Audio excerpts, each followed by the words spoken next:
Hi everybody, Father Billy Clark here. My website, www.thefourthhealing.com. All spelled out one word, so that's www.thefourthhealing,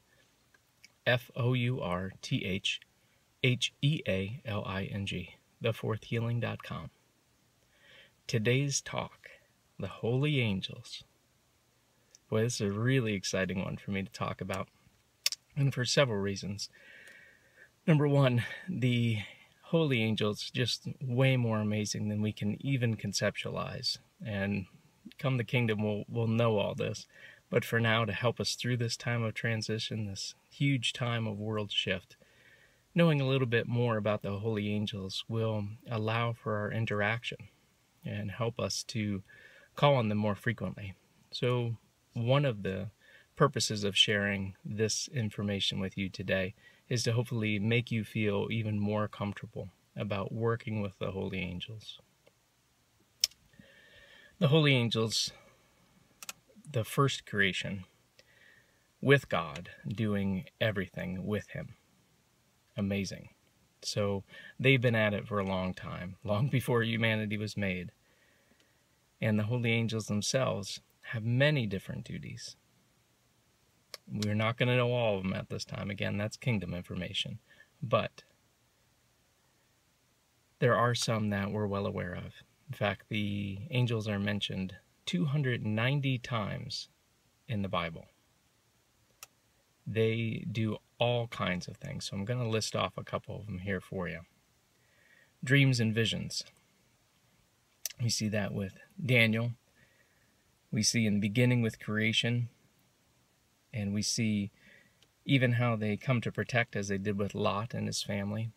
And even how in the same instance, the ones that were used to protect Lot and his family were also utilized to cleanse the whole area or destroy Sodom and Gomorrah because of the amount of perversion that was going on there, because of the amount of destruction and how far away and far removed things in Sodom and Gomorrah were away from God's will. There was killing of infants. There was all kinds of horrible things going on there. And it was seen that the area itself, they wouldn't be able to swing it back. So the Holy Angels were sent to rescue Lot and his family because he was a good man and take him out of there, and also to cleanse the area. And this is in Genesis 19:13. The outcry to the Lord against its people is so great that he has sent us to destroy it. That's the message that the Holy Angels said to Lot.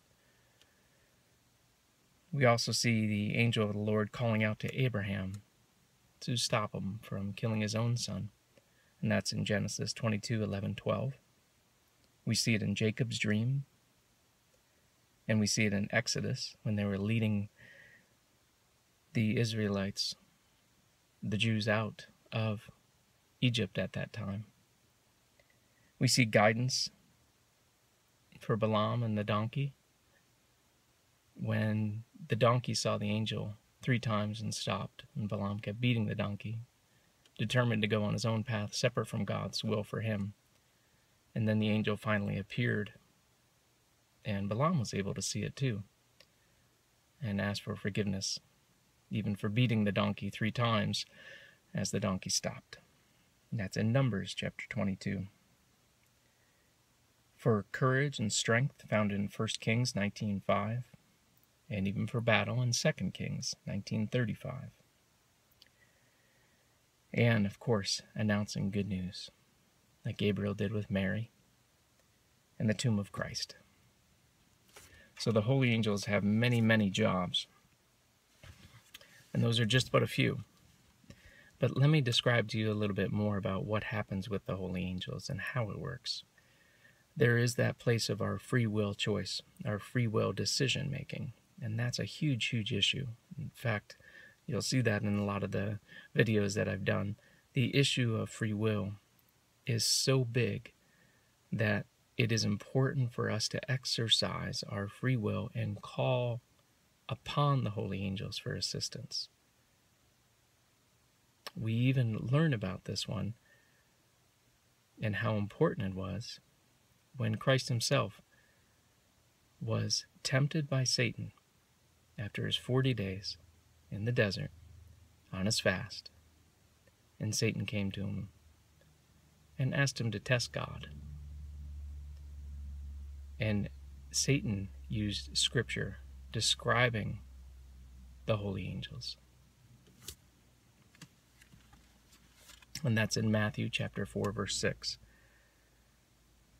If the unholy angels, Satan himself, know how powerful it is that we can call in the holy angels, and even tried to use that against Christ to relieve his own suffering there, ought we not to understand how much more so we can call in our times of distress and ask God for help, ask him to send the holy angels to us for assistance, for guidance, for protection, for discernment, for healing, for comfort, for peace, for helping us through times of grieving, for assistance with forgiveness or courage to act in the face of danger, for kindness, for compassion, to touch our hearts, to strengthen us, to help us to be more like God in that place of love.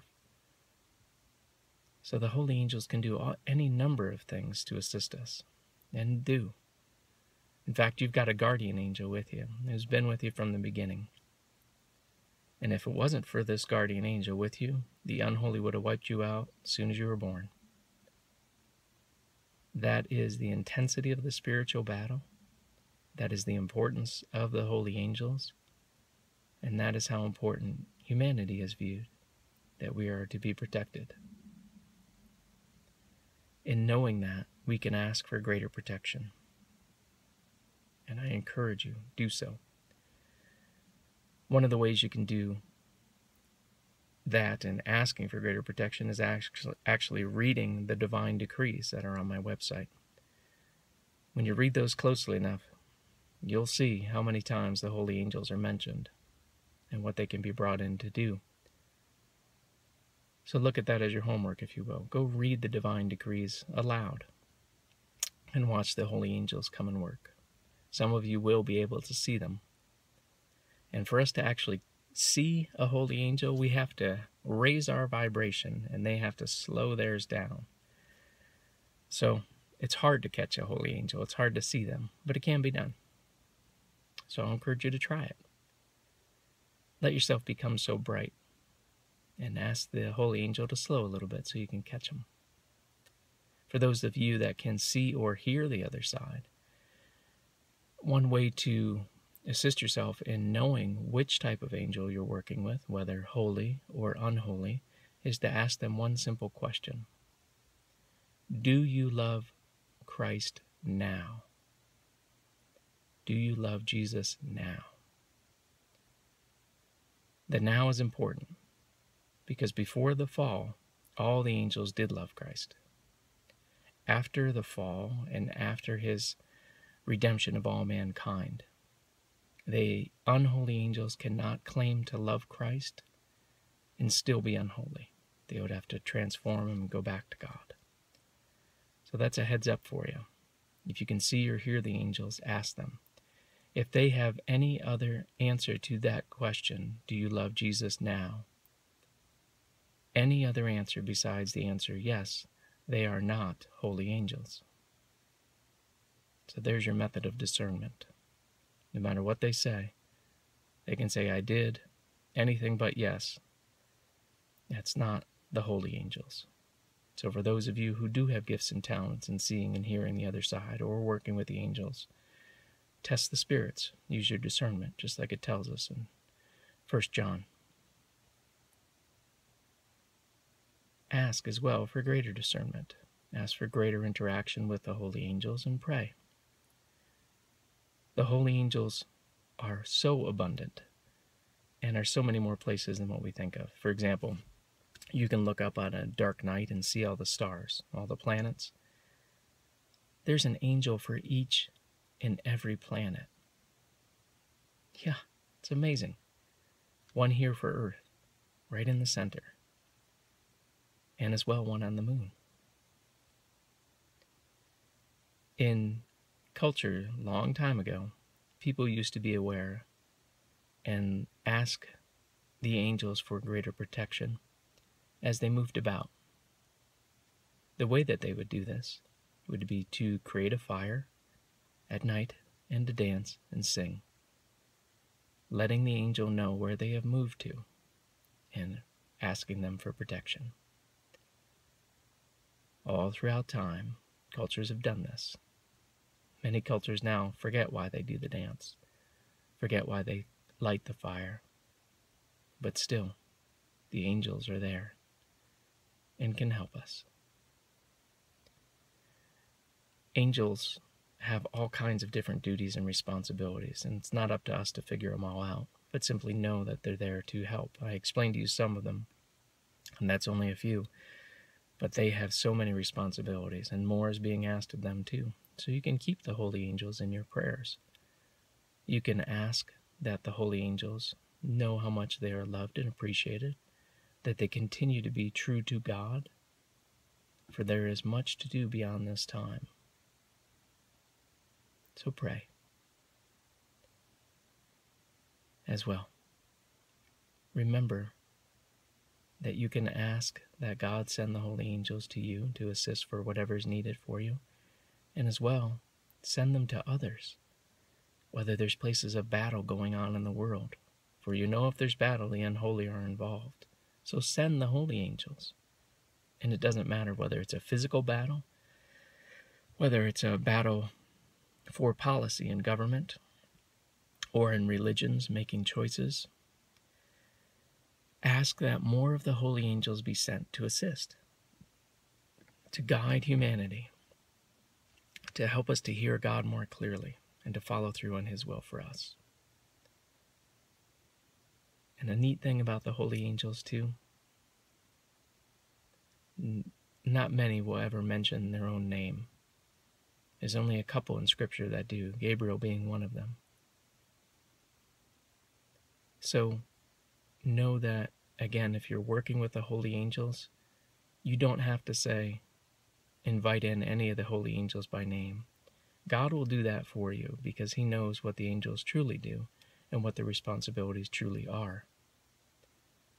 So ask Him to just send the angels. You need not tell Him which ones are needed. He knows which ones are needed. That's God. All He's asking you to do is to have the discernment to know that help is needed and to ask for it, lest we dash our foot against a stone. So, trust in God, the one who made you, and the one who made the holy angels too. Ask for their help, their protection, and their guidance whenever it's needed, and God will not disappoint. God bless you, and enjoy.